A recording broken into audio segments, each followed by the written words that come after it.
When I first learned that the Naruto Shippuden anime was going to be adapting the Sasuke Sunrise novel, I was excited to see how the anime would handle the portion of the novel where Sasuke is reflecting on his conversation with Tobirama Senju and how that conversation shook him to the core almost a decade after the end of the 4th Great Ninja War. Unfortunately, the anime handled the Sasuke Shinden novel just as poorly as it did the other 4 novels that were adapted in the anime. In today's Naruto Explained video, I plan to share with you why Sasuke was terrified of both being a father to Sarada and a husband to Sakura.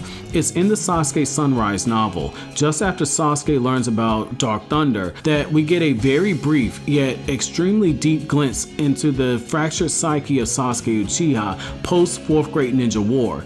I use the word fractured because Sasuke is mentally spread into 1,000 tiny pieces. He knows that a time of peace is upon the world. His best friend Naruto has married Hinata. His own wife Sakura has just given birth to their daughter Sarada. However, as Sasuke travels the world looking for information on Kaguya, it's the thought of his daughter that causes him to be filled with a bit of dread. In the scene I'm going to read, we get a glimpse into why being a father and a husband scared the hell out of Sasuke. I'm going to go ahead and state my bias up front. I think Sasuke's reasoning is very sound, and I believe it shows just how much Sasuke has grown. So now that you know where I stand, I'll read a few passages of Sasuke's internal monologue and then come back to you guys with the analysis, and it's here that I'm going to begin quoting. Sasuke knew that it would only take an instant to fall into the darkness. No matter what you live through, a single incident could turn the world upside down. Love would turn into hate. Kindness would turn into curses. Bonds would turn into isolation.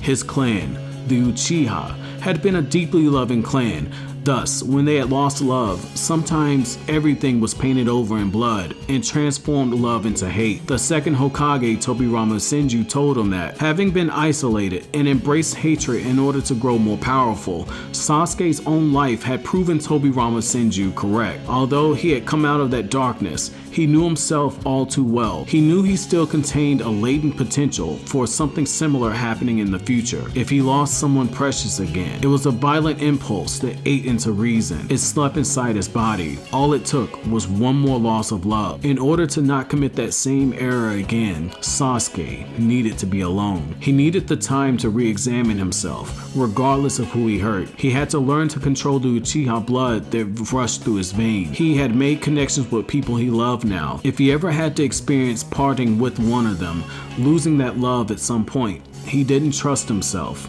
Naruto said that he would stop him if he took the wrong turn again, but Sasuke wanted to stand on his own 2 feet. End quote. While Sasuke's internal monologue doesn't directly refer to his wife and daughter, it becomes very clear later on in the novel when Karin recalls that Sasuke has a daughter after hearing that Sasuke has been away from the village yet again. One of the hidden gems in the Sasuke Shinden novel is that the birth of Sarada Uchiha is hidden in plain sight if you read between the lines. Yet, the actions of Sasuke and Sakura make it very clear that Sarada is indeed alive, while Karin's own worries about Sasuke go on to confirm that Sarada's been born. Sakura is only now just returning to work at the start of the novel, which hints at the fact that she's been away for the birth of her daughter. Sakura at this point in the Naruto story is a very prominent ninja. She runs the Hidden Leaf Village Hospital as well as the rehabilitation clinics for children in each of the 5 great nations.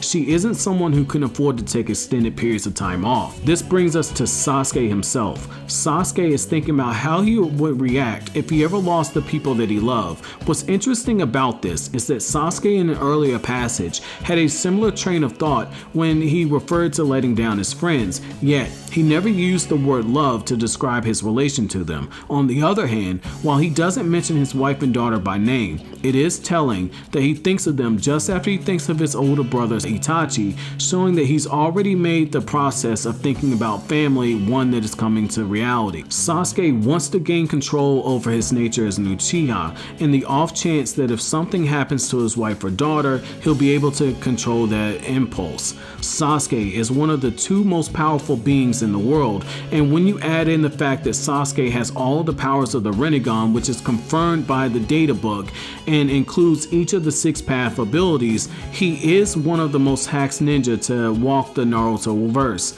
If Sasuke wanted, he could bring down an entire nation with ease. It's for that reason Sasuke walked away from his new family to return to his search for Kaguya's origins and to find out why she created an army.